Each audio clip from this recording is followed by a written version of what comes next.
नमस्कार, मैं हूं हिमांशु मिश्रा और आप देख रहे हैं न्यूज 24। आज हमारे साथ बातचीत करने के लिए पूर्व एक्ट्रेस, समाजवादी पार्टी की नेता काजल निषाद मौजूद हैं। काजल जी, बहुत बहुत स्वागत है न्यूज 24 में।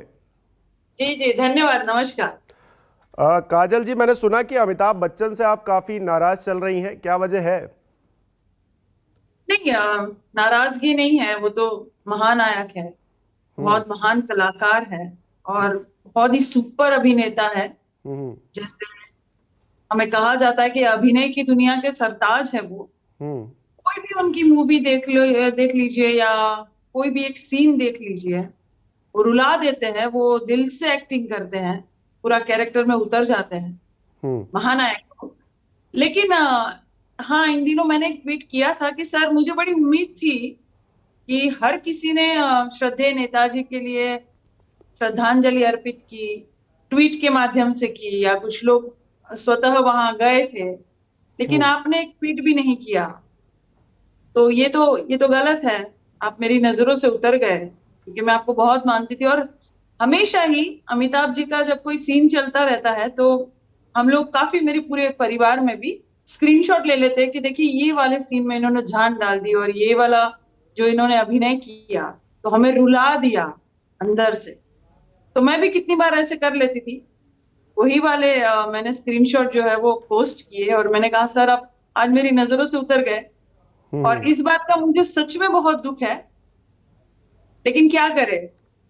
अब तो वो काजल जी, पहले जैसे बुरा लगा अमिताभ जी आपको कि रहे नहीं। अमिताभ बच्चन ने नेताजी के नहीं रहने पर एक ट्वीट करना भी जरूरी नहीं समझा?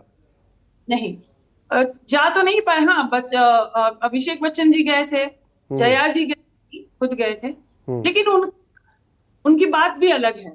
उनका एक अलग वर्चस्व है, एक अलग वो प्रतिभा के धनी है। वो हम्म। कोई मोहताज नहीं है। लेकिन अमिताभ जी की बात भी अलग है ना। एक ट्वीट तो कर ही सकते थे। हम्म। जब अमित छोटे प्रधानमंत्री जी से आशीर्वाद ले सकते हैं, हम्म। तो एक ट्वीट कर ही सकते थे हमारे नेताजी के लिए। तो आप इसलिए भी लगा। कलाकार रह चुकी हैं, और राजनीति में कैसे आना हुआ फिर? हाँ, मैं टीवी सीरियल मैंने काफी की है, 7 भाषाओं में मैंने काम किया है। मैं जैसे कहती हूँ हमेशा कि मैं नेत्री हूँ, अभिनेत्री हूँ, कवित्री हूँ, हम्म। पेंटर हूँ। मैं कविताएं बहुत सारी लिखती हूँ। मैं सोशल एक्टिविस्ट हूँ, हम्म। और बहुत सारी और भी समाज सेवाएं करती हूँ, जो मतलब वीडियो नहीं होता तब ऐसे भी हम्म। करती हूँ। हम्म। तो यहाँ भुआ पार जो है यूपी में, हम्म। गोरखपुर में, वो मेरा ससुराल है। हम्म। तो यहाँ से 2012 में कांग्रेस ने मुझे टिकट दी थी, और इसीलिए फिर राजनीति में आना हुआ। हम्म। आपने कहा कि आप कवित्री भी हैं, कविताएं भी लिखती हैं। कोई कविता जो आपको याद हो, जो हमारे दर्शकों के बीच आप शेयर करना चाहें? कविताएं तो बहुत सारी मैं लिखती हूँ, कुछ तो पढ़ के भी बोलती हूँ। हम्म। अम, कि बहुत सारे जैसे मीटिंग्स होती है तो वहां मैं बोलती हूँ कि यूं ही सज धज के हमारे सामने आया करो, पर हम्म। उफ, बिजलियां ना हमारे दिलों पर गिराया करो। हम्म। बात मानो, नजर लग जाएगी किसी की, हर किसी से नजरें न मिलाया करो। हम्म। और बेखुदी में, बेहोशी में नजर मिल जाए तो घर जाकर नींबू मिर्ची से अपनी नजर उतारा करो। हम्म। और क्या बताए काजल आपको, हम्म। चेहरे पर एक काजल का तिल लगाया करो। बहुत बढ़िया। क्योंकि आपने कहा कि कांग्रेस में आप थी, फिर कांग्रेस से समाजवादी पार्टी में कैसे आना हुआ? आ, देखिए, ऐसा है कि एक तो मैं यूपी से बिलोंग कर रही थी। हम्म। मतलब ससुराल मेरा यहाँ पे है। वैसे मैं गुजराती हूँ, हम्म। और मुंबई में ही मेरी पूरी फैमिली है। हम्म। और यहाँ ससुराल है मेरा भुआ पार, गोरखपुर में।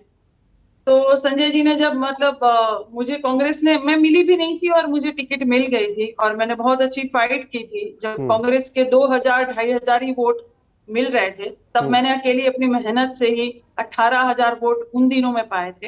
हम्म। और ऐसा होता था कि कांग्रेस में आप ना मिल नहीं सकते थे अपने हम्म। नेताओं से।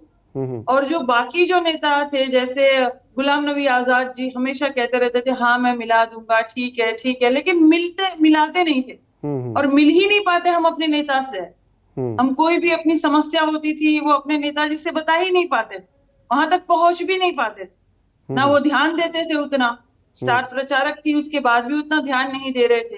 हम्म। मैंने बहुत बार निषाद समुदाय की काफी समस्या उनको बताने की कोशिश की या ईमेल के माध्यम से बताने की कोशिश की, लेकिन ध्यान ही नहीं देते थे। तो फिर क्या फायदा ना, आप अपने नेता से नहीं मिल पा रहे हो, आप अपनी समस्या नहीं बता पा रहे हो, अपनी समाज की, अपनी जनता की सारी जो परेशानियां है वो नेता को बताना चाह रहे हो कि यहाँ ये काम नहीं हुआ है या यहाँ ये आपकी योजनाएं नहीं पहुंच रही है, वो सारी चीजें, वो सारी समस्या बताओगे नहीं तो क्या फायदा। तो उससे अच्छा फिर एक बार अबू जी ने कहा कि नेताजी से मिल लेते हैं एक बार, तो यूं ही मैं मिलने चली गई अखिलेश जी से, और उन्होंने कहा कि ज्वाइन कर लीजिए, और हमने सब समाज में मीटिंग की और काफी लोगों ने कहा कि ये सही रहेगा फैसला, और उसके बाद मैं समाजवादी में आ गई। समाजवादी में और कांग्रेस में क्या फर्क आपने देखा? क्योंकि 2012 में आपने चुनाव लड़ा, वहां से आपकी यात्रा शुरू हुई राजनीतिक, उसके बाद आप समाजवादी पार्टी में आई, तो एक तरफ अखिलेश यादव, दूसरी तरफ राहुल गांधी, क्या अंतर पाया आपने?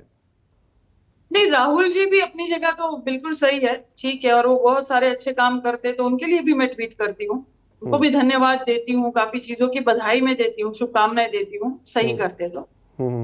और अखिलेश जी में बहुत अच्छी बात यह है कि वो मिलते हैं, वो सुनते हैं, वो समय देते हैं, आपकी बात अच्छे से सुनते हैं, आपके समाज की कोई समस्या आप ले जाइए या जनता की समस्या या अपने क्षेत्र की समस्या ले जाइए, तो वो सुनते हैं, उस पर वो वर्क करते हैं, वो बात बहुत भाग है। कभी कभी क्या होता है ना, मान सम्मान के लिए आदमी कहीं जुड़ा होता है, तो वो मान सम्मान मुझे यहाँ पे समाजवादी में मिलने लगा, वो बात मुझे अच्छी लगी। चुनाव भी लड़ा आपने, फिर हार भी हुई, अखिलेश यादव ने कुछ कहा? हाँ, उन्होंने कहा बहुत अच्छा फाइट किया आपने, आपने बहुत दमदारी से फाइट किया, समय भी बड़ा कम मिला, वो क्षेत्र के लोग आपको नहीं जानते थे, आप क्षेत्र के लोगों को इतना नहीं जानती थी, उसके बाद भी आपने एक बाहुबली के सामने इतना अच्छा फाइट किया और 80,000 वोट मिले आपको, जो कभी हमारे और भी जितने प्रत्याशी थे उनको कभी नहीं मिले उतने उस क्षेत्र से, और वो हमेशा ही जीतते हुए है वो विधायक हमेशा, और उनका दबदबा है, आपने दबंगई के साथ उनका सामना किया, आप लड़ी, बहुत अच्छा लड़ी आप, और बड़ा जुनून जोश भरा आपका चुनाव रहा, मैं देखता था, हमेशा बहुत मेहनत की आपने, बहुत अच्छा लड़ी आप जिस क्षेत्र से आती हैं, चुनावी क्षेत्र जो आपका है वो मौजूदा उत्तर प्रदेश के मुख्यमंत्री का भी है, तो यही वजह है कि आप ट्विटर पर भारतीय जनता पार्टी को लेकर ज्यादा मुखर रहती हैं और तमाम तरह की बातें आप लिखती रहती हैं? नहीं, ऐसा नहीं है, देखिए चाहे कोई भी मुख्यमंत्री रहे, चाहे किसी भी पार्टी के रहे, आप एक जनता है और आपका अधिकार है आपकी सरकार से सवाल पूछना। मैं बस उनसे सवाल पूछती हूँ, जरूरी नहीं है कि भारतीय जनता पार्टी के इसलिए मैं मुखर होकर उनसे सवाल पूछती हूँ या योगी बाबा से मैं बड़ा नाराज हूँ, ऐसा नहीं है।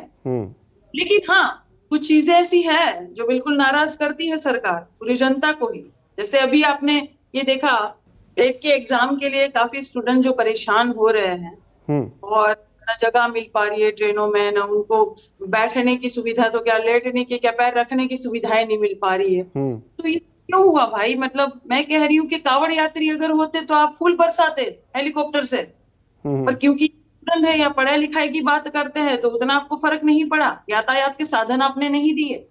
कांवड़ यात्रियों पर अगर फूल बरसाए गए तो ये समस्या वाली बात है, या फिर जो अभ्यर्थी हैं उनको सही ढंग से ट्रीट नहीं किया जा रहा सरकार की तरफ से, परेशानी ये है? बिल्कुल बिल्कुल, आप उनके भी, अगर कितने पत्रकारों ने उनके भी इंटरव्यू लिए हैं तो उन्होंने कहा है कि बहुत परेशानी हुई हमें, कहीं पानी नहीं मिल रहा है तो कहीं दरवाजे नहीं खुल रहे, तो हमारी टिकट थी उसके बाद भी हमें नहीं बैठने दिया जा रहा है, सरकार हम पर ध्यान नहीं दे रही है, क्योंकि हम धार्मिक कामों में नहीं जा रहे इसलिए हम पर फूल नहीं बरसाए जा रहे हैं, हम पढ़ने जा रहे तो ध्यान नहीं दिया जा रहा है, तो ये क्या बात हो गई? इस तरह से सरकार हमारे ऊपर ध्यान नहीं दे रही है, हम नाराज चल रहे। खुद उन्होंने भी कहा है, आप कितने सारे वीडियो उठा के देख लीजिएगा, तो ये तो गलत है। मतलब अब अगर आपने अभी अगर आप देखे कि पूर्वांचल एक्सप्रेसवे का आपने उद्घाटन किया, बड़ा अच्छा चल रहा था, उसके बाद भी वो धंस गया ना, तो भ्रष्टाचार क्यों भाई? और मैं तो कितनी बार कहती हूँ कि धंस नहीं गया, किस बात का आपको दिक्कत है?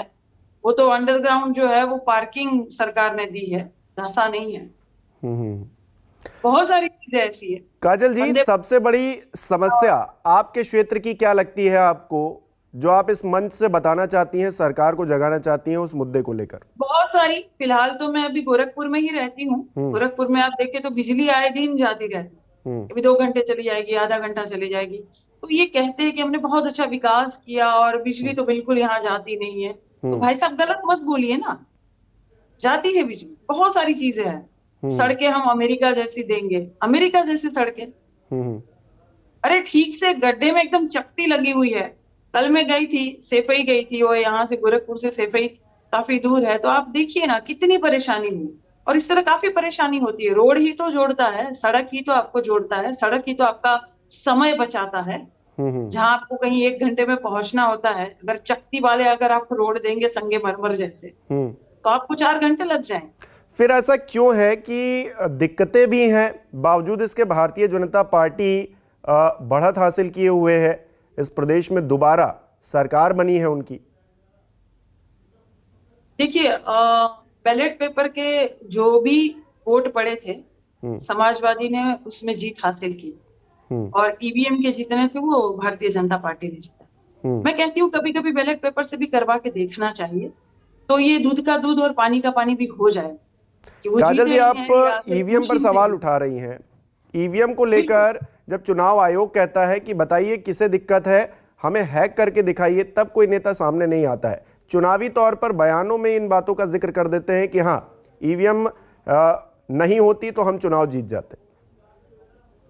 देखिए, ऐसे कहते हैं, लेकिन कितनी बार चुनाव आयोग या जो है कोर्ट में कहा जाता है कि इनको बिना छुए हैक कीजिए। तो बिना छुए कैसे कोई हैक कर पाएगा? मतलब अगर आप मोबाइल में कुछ करेंगे तो थोड़ा तो आपको छूना पड़ेगा, तभी तो आप हैक कर पाएंगे, तभी तो आप वहां पे प्रूफ कर पाएंगे। लेकिन भाई जो पैसे खाए हुए रहते हैं वो बार बार अगर ऐसा बोलेंगे तो सामने वाला कोई क्या करेगा? चुनाव आयोग की निष्पक्षता पर सवाल उठा रही हैं आप? बिल्कुल बिल्कुल। और ये हर किसी ने, पूरी जनता उठा रही है। हम तो क्या, पूरी जनता उठा रही है, लेकिन इस पर ध्यान ही नहीं दिया जाता। और ऐसी बहुत सारी बातें हैं जो जनता सवाल उठाती है और इस पर ध्यान नहीं दिया जाता है। इस बार समाजवादी पार्टी ने प्रदेश के चुनाव में अच्छा प्रदर्शन किया, तो क्या चुनाव आयोग ने समाजवादी पार्टी के लिए काम किया? नहीं, मैं सुन नहीं पाई, फिर से बोलिएगा। इस बार समाजवादी पार्टी ने पिछली बार की अपेक्षा अच्छा प्रदर्शन किया, अच्छी सीटें आई समाजवादी पार्टी को, तो क्या चुनाव आयोग ने समाजवादी पार्टी के लिए काम किया?